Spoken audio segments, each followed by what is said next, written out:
YCP హయాంలో నిర్వహించిన ఆడుదాం ఆంధ్రాలో అవకతవకలు జరిగాయి. భారీ కుంభకోణం జరిగింది. దీనిపైన ఏసీబీ విచారణ జరపాలని చెప్పేసి ఏసీబీ విచారణ కూడా ఆదేశించేశారు గవర్నమెంట్. నిన్నంతా అసెంబ్లీలో కూడా చర్చ పెట్టారు దీనిపైనే. సో ఇది ఇప్పుడు రోజా గారికి ఇరక్కపోనుంది, ఒచ్చు బిగిసిపోతుంది అన్నట్టుగా ప్రచారం అయితే జరుగుతుంది. మరి ఏసీబీ ఇప్పుడు రంగంలోకి దిగుతుంది కాబట్టి రోజా గారికి కూడా అరెస్టు రేపో మాపో ఖాయం అన్నట్టుగానే చాలా మంది మాట్లాడుతున్నారు సార్. మరి దీనిపైన మీ ఒపీనియన్ ఏంటి? ఏం జరగబోతుంది అంటారు సార్? అంటే మా ప్రభుత్వం చేసేది గొప్పతనం, పాత ప్రభుత్వం చేసిందంతా దుర్మార్గం అన్న పద్ధతిలో వ్యవహారాలు నడుస్తున్నాయి. కాబట్టి పాత ప్రభుత్వం చేసినటువంటి ప్రతి పని ప్రాసిక్యూట్ చేయదగిందే. కాబట్టి ప్రతి నిర్ణయం మీద డిబేట్ పెట్టచ్చు, ప్రతి నిర్ణయాన్ని తప్పుపట్టచ్చు, ప్రతి నిర్ణయం మీద కేసు పెట్టచ్చు, ప్రతి నిర్ణయం తీసుకున్నటువంటి ఆ కన్సర్న్ మినిస్టర్ని జైల్లో వేయచ్చు. ఎంత మాత్రము తప్పు కాదు. రేపు పొద్దున మేము అధికారంలోకి రామా, వస్తే మేము పెట్టమా కేసులు అని జగన్మోహన్ రెడ్డి గారు అంటారు.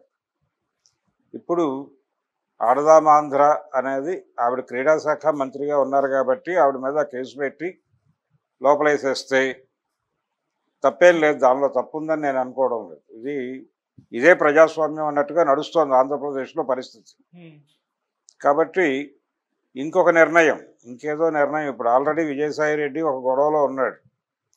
వైసీపీ టైంలో అక్కడ ఒక ఫార్మా దీనికి సంబంధించినటువంటి ఎపిసోడ్లో ఒక గొడవలో ఆయన్ని ఇరికించారు. ఇప్పుడు సరే ఆయన్ని కూడా లోపలేసారు అనుకుందాం. ఇలాంటి నిర్ణయాలు అనేక, రోజుకో నిర్ణయం తీసుకుంటుంది కదా ప్రభుత్వం. ఆ తీసుకున్న ప్రతి నిర్ణయానికి ఎవరో ఒకళ్ళు బాధ్యులు ఉంటారు కదా. ఆ బాధ్యులందరినీ లోపలేసే దలుచుకుంటే నా సజెషన్ ఏంటంటే ఆంధ్రప్రదేశ్ గవర్నమెంట్కి మీరు విడిగా ఒక జైలు కట్టేయండి, వైసీపీ జైలు అనేసి కట్టేసి వాళ్ళందరినీ తీసుకెళ్ళి లోపల పెట్టి, ముందే లోపల పెట్టి తర్వాత కేసులు పెట్టండి, తప్పేం లేదు. తొందర పడరు, అడగరు కూడా. ఎందుకంటే ఇది ఆచారంగా మారింది. అంటే కేసులు పెట్టడం అనేది ఆచారంగా మారటం అనేది నిజంగానే ఇబ్బందికరమైనటువంటి పరిస్థితి. అంటే ప్రభుత్వం అంటే కేసులు పెట్టడమేనా, ఇంకేం లేదా? పరిపాలన చేయాలి కదా. అక్కడ నిన్నో మొన్నో విన్నాం మనం, ఏది ఆంధ్రప్రదేశ్కు సంబంధించి ఈ బస్సు ఫ్రీ అనేది వాళ్ళు ఇచ్చారు, ఒక హామీ ఇచ్చారు ప్రపంచానికి వాళ్ళు, సూపర్ 6లో వాగ్దానం. ఆ వాగ్దానం అమలు ఎలా జరిగిందో మనం చూసాం. అంటే జిల్లా లోపల జరగాలి, జిల్లా బయటకు వెళ్తే డబ్బులు కట్టాలి, ఇలాంటి ఏదో నిర్ణయం తీసుకున్నారు. అవుట్ ఆఫ్ ది స్టేట్ ఎడితే డబ్బులు కట్టడం అనటం కొంత సమంజసమే. జిల్లాలు చిన్నవైపోయినాయి. ఒక్కో జిల్లా 3 జిల్లాలుగా మారిపోయిన తర్వాత ఇక్కడి నుంచి పక్క ఊరు వెళ్తే జిల్లా మారిపోతే ప్రతి ఊరికి డబ్బులు టికెట్ తీసుకోవాలంటే ఎక్కడి నుంచి చేస్తారు? అంటే ఆ జిల్లా పరిధిలో దిగి నడుచుకుంటూ వెళ్ళాలనే వీళ్ళ ఉద్దేశం. అలాంటి పరిస్థితుల్లో పరిపాలన నడుస్తోంది అక్కడ. కాబట్టి ఇదొక పబ్లిక్ని వాళ్ళు ప్రాపర్గా ఏమీ చూడట్లేదు. ఉద్యోగ కల్పన అని చెప్పారు కానీ ఏమీ లేదు. ఇప్పటికీ హైదరాబాద్ వలసలు యథాతథంగా కొనసాగుతున్నాయి. అక్కడ ఏ రకమైనటువంటి కొత్త ఇండస్ట్రియలైజేషను వస్తున్నాయని చెప్తున్నారు కానీ ఇంకా ఏది ప్రారంభం కాలేదు. ఇంకా సంవత్సరమే కదా అయింది, అప్పుడే ఎలా ఆశిస్తారు అని మాట్లాడుతున్నాడు ఆయన కౌన్సిల్లో, ఎవరు, లోకేష్ గారు. కాబట్టి చాలా వాళ్ళు ఇచ్చినటువంటి హామీలు గందరగోళంగానే ఉన్నాయి. వేగంగా జరుగుతున్నటువంటి రాజధాని నిర్మాణం కూడా వేగంగా జరగట్లేదు. రాజధాని నిర్మాణము వేగంగా జరగట్లేదు. టెంపరీ నిర్మాణాలు అని చెప్పినటువంటి సెక్రటేరియట్, అసెంబ్లీ, వాటి తాలూకా పర్మనెంట్ నిర్మాణాలు దిశగా కూడా అక్కడేం పనులు జరగటం లేదు. యాజ్ ఇట్ ఈజ్గా ఉంది పరిస్థితి, ఏమీ మార్పులేం లేవు. కాకపోతే కొన్ని కోర్ ఏరియాల్లో రోడ్లు రిపేర్ చేసే పని మాత్రం జరుగుతోంది. దాని తర్వాత అంతకు మించి వేగంగా జరుగుతున్నటువంటి కార్యక్రమం ఏదైనా ఉంటే కేసులు పెట్టడమే. కేసులు పెట్టడమే పరిపాలన అనుకుంటే పెట్టుకోవచ్చు, తప్పేం లేదు దానిలో. అందుకనే నేను చెప్పేది, అంటే మీరు వేగంగా ఉత్సాహంగా చేస్తున్నటువంటి పనిని ప్రజలు కోరుకోలేదు.